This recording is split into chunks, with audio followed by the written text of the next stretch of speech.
Guys, buksan na nga natin to. Excited na ako magbukas nito.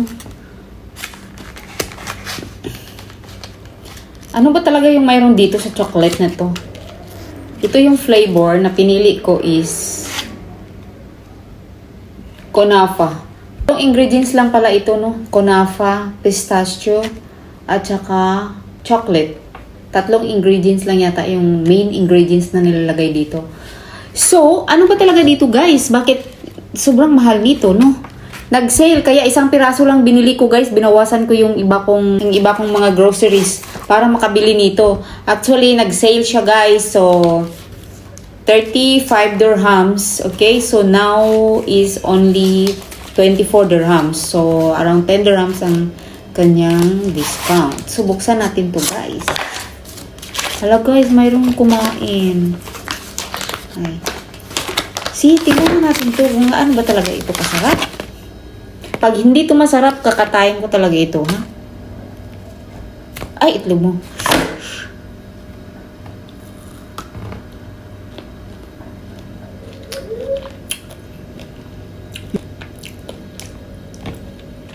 Sobrang tamis.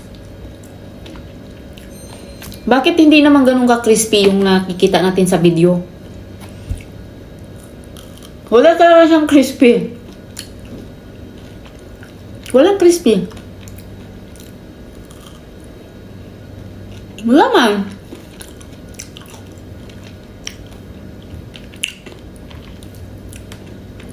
Pero okay, masarap naman.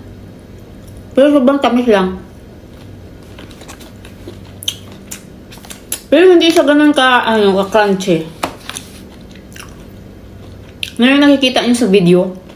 Ano yung tadwa?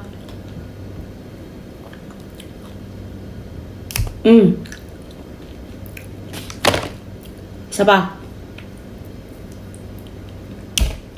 Oh, yun. Sobrang tamis.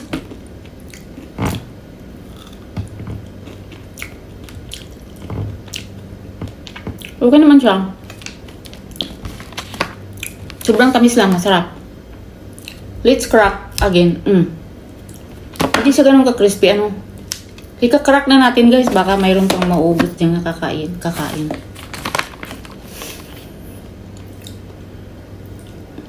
Siyempre, pag nasa Dubai ka, nandito ka sa Dubai, so dapat subukan mo talaga to, no.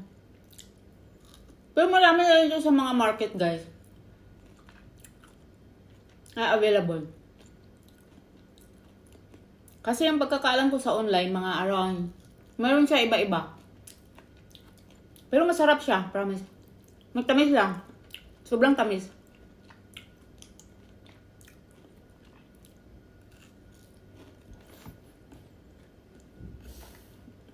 Iba-iba siyang flavor.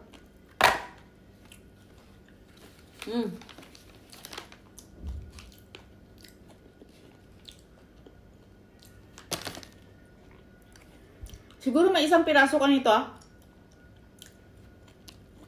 May isang piraso ka na ganito. Matagal mo na ito maubos.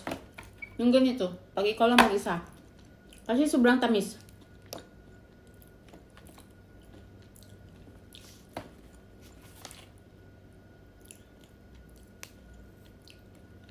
Hindi ko kaya. Sobrang tamis.